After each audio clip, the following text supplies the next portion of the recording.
श्री विष्णु जी के अवतार श्री कृष्ण जी, श्री रामचंद्र जी, श्री रामचंद्र के रूप में राजा दशरथ के घर जन्म जब श्री विष्णु जी का हुआ, युवा हुए, युवा होते विवाह हुआ, विवाह होते ही वनवास हुआ, वनवास से सीता का हरण हुआ, यानी उसकी पत्नी का रावण उठा ले गया, और फिर रावण के साथ युद्ध हुआ। पुण्यात्माओं, करोड़ों व्यक्ति मारे गए वहां पर। तब सीता की वापसी हुई। वापसी आने पर बड़ी खुशी बनाई, नगरी में दीप जलाए गए घी के। सीता के वापस, श्री राम के वापस आने पर, सीता लौटा लाने पर, और कुछ दिनों के बाद सीता जी का निष्कासन कर दिया श्री रामचंद्र जी ने स्वयं ही। किस बात पर के एक धोबी ने व्यंग कस दिया, वो अपनी पत्नी को धमका रहा था रात्रि के समय। वो किसी उस आपस में कहा सुनी होने से उस धोबी की पत्नी घर से बाहर चली गई थी कहीं अपने रिश्तेदारी में। फिर वो वापस लेकर आया तो उसको धमका रहा था कि मैं तुझे घर नहीं रखूंगा, तू 3 दिन कहाँ रही। मैं दशरथ के पुत्र जैसा नहीं हूं जो वहां पर 12 वर्ष तक रावण के पास रही, उसको फिर घर ले आया। उधर से श्री रामचंद्र जी राजा थे अयोध्या के। पहले राजा लोग अपनी प्रजा के दुख सुखों को स्वयं ही जाना करते थे, रात्रि के अंदर वेश बदल कर घूमा करते थे। ये बात जब देखा कि किस घर में की आवाज आ रही है, वहां खड़ा होकर सुना, तब उसने सुनने को मिला कि मैं उस राजा दशरथ के पुत्र रामचंद्र जैसा नहीं हूं जो रावण के पास उसकी पत्नी रही और उसको घर में रखे हुए है, तो सुबह निकल जाना यहां से। इस बात को सुनकर ही श्री रामचंद्र जी ने सीता जी को निष्कासित कर दिया, निकाल दिया घर से, कि नगरी के लोग मेरे ऊपर व्यंग कस रहे हैं और मैं ये बात नहीं सुन सकता। पुण्यात्माओं, जब सीता जी को रामचंद्र जी लाने लगे, रावण का वध करके लंका का राज्य विभीषण को देकर, तब श्री रामचंद्र जी ने कहा था कि मैं तेरी परीक्षा लूंगा और यदि परीक्षा में सफल होगी तो मैं ले चलूंगा, नहीं तो नहीं ले चलूंगा। मैं तुझे अग्नि में जलाऊंगा, यदि तू अग्नि में जल गई तो समझूं तेरी कि तू कलंकित थी, तू रावण को समर्पित हो चुकी थी, और यदि अग्नि में तू नहीं जली तो मैं निष्कलंक जानूंगा, तब तुझे ले चलूंगा। ऐसा ही किया गया। सीता को अग्नि में बैठा दिया और हजारों की संख्या में दर्शक थे।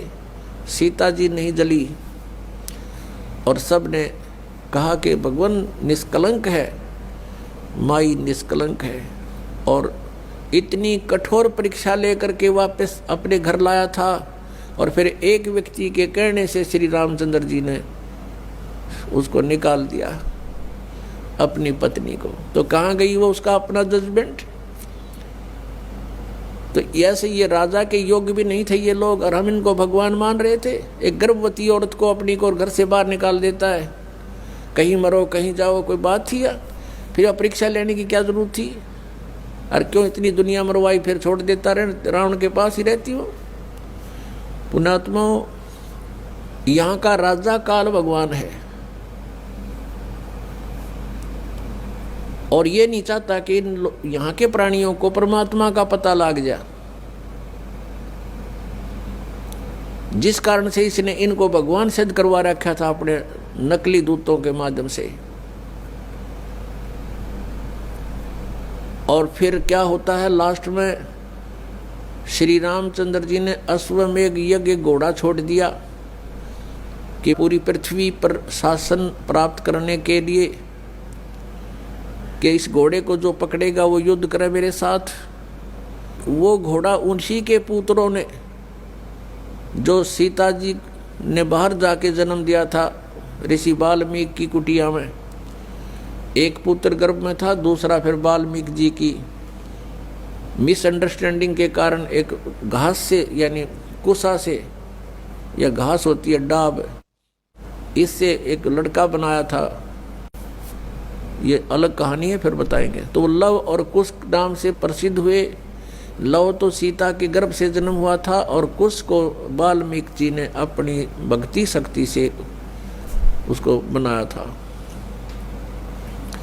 लव और कुश युवा थे, उन्होंने वो श्री रामचंद्र जी का घोड़ा पकड़ लिया। फिर उनका पिता पुत्रों का युद्ध हुआ तो दोनों ने छक्के छुड़ा दिए राम के, और सीता जी फिर भी उनके हाथ नहीं आई और वो पृथ्वी के अंदर समा गई। और श्री रामचंद्र जी ने आकर के सरयू नदी के अंदर, अयोध्या के साथ से बह रही एक सरयू दरिया, उसमें जल समाधि ले ली इसी दुख में। दर्शकों, दिवाली के उपलक्ष्य में माता लक्ष्मी जी की भी पूजा की जाती है। यानी दीपावली का जो त्योहार मनाया जाता है उसमें विशेष तो लक्ष्मी जी की ही पूजा होती है और बाकी तो राम का दिखावा होता है एक दीपक लगाकर। दर्शकों, श्री रामचंद्र जी श्री विष्णु जी ही थे और माता सीता जी स्वयं माता लक्ष्मी जी ही थी। जब श्री राम जी व माता सीता जी वनवास से वापस अयोध्या आए थे तब उनके आने की खुशी में घर घर में घी के दीप जलाकर खुशी मनाई गई थी। दर्शकों, 2 वर्ष बाद किसी कारण से माता सीता जी यानी माता लक्ष्मी जी को घर से बाहर भगवान श्री रामचंद्र जी यानी श्री विष्णु जी ने निकाल दिया। उसने वन में कष्टमय जीवन जिया। माता सीता जी ने आजीवन कष्ट उठाए। उसके बाद अयोध्या नगरी में मातम छा गया था। दीपावली नहीं मनाई गई। विचार करो, दिवाली के दिन लक्ष्मी जी की पूजा की जाती है, क्या उसके वन में जाने की खुशी में मनाई जा रही है? कुछ तो विवेक से काम लो। दूसरी बात, श्री रामचरितमानस यानी रामायण ग्रंथ की रचना श्री तुलसीदास जी ने श्री रामचंद्र जी के जन्म के लाखों वर्ष बाद अब कलयुग में विक्रमी संवत 1631 यानी सन 1574 ईस्वी में लिखा था। इसके बाद श्री राम जी की कथा फिर से प्रकाश में आई है। लगभग 100 वर्ष से यानी सन 1924 ईस्वी के बाद दीपावली का पर्व हिंदुओं के अंदर फिर से प्रचलन में आया। विचार करें, द्वापर युग में श्री कृष्ण जी हुए। कहीं प्रमाण दिखा दो कि श्री कृष्ण जी ने या द्वारिका वासियों ने या वृंदावन वासियों ने या मथुरा वासियों ने कभी दीपावली का त्योहार मनाया हो। दर्शकों, इसका कहीं प्रमाण नहीं है कि उन्होंने ऐसे किया हो। इससे स्पष्ट हो जाता है कि ये अब मनमुखी लोगों द्वारा मनमाना आचरण करके केवल प्रदूषण फैलाया जा रहा है। इसलिए ये दीपावली का त्योहार मनाना व्यर्थ है, इसमें कोरा प्रदूषण फैलाना ही है।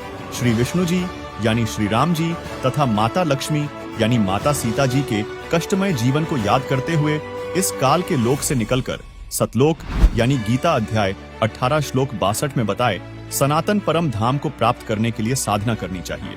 इस कथा यानी रामायण का यह निष्कर्ष निकलता है। हम संत रामपाल जी महाराज के शिष्य संत रामपाल जी महाराज द्वारा बताई गई वो सत साधना करते हैं, जिसमें श्री लक्ष्मी जी, श्री विष्णु जी और सभी इन 5 मुख्य देवताओं की साधना करते हैं। इन्हें डेली याद करते हैं, इनके दुख को हम शेयर करते हैं और भगवान से डरकर हम प्रतिदिन सुबह शाम देशी घी के दीप जलाते हैं ताकि प्रदूषण खत्म हो, क्योंकि हवन से प्रदूषण खत्म होता है। हम श्री लक्ष्मी जी, श्री विष्णु जी और सभी मुख्य देवताओं को सदा याद करते हैं। और ये लोग एक दिन ड्रामा करते हैं। इसके करने से न कोई धार्मिक लाभ और न ही कोई वातावरण में शुद्धता। हम जो साधना करते हैं उससे धार्मिक लाभ के साथ साथ भगवान की डेली याद बनी रहती है। ये कष्ट याद रहते हैं जो ऐसा कष्टमय जीवन जिया महापुरुषों ने, देवियों ने, देवताओं ने। उस डर से हम भक्ति करते हैं। हमें कभी भूल नहीं पड़ती तो हम निवेदन करते हैं कि पूरा हिंदू समाज ये नाटकबाजी छोड़कर संत रामपाल जी महाराज द्वारा बताई साधना करो और अपना जीवन सफल करो।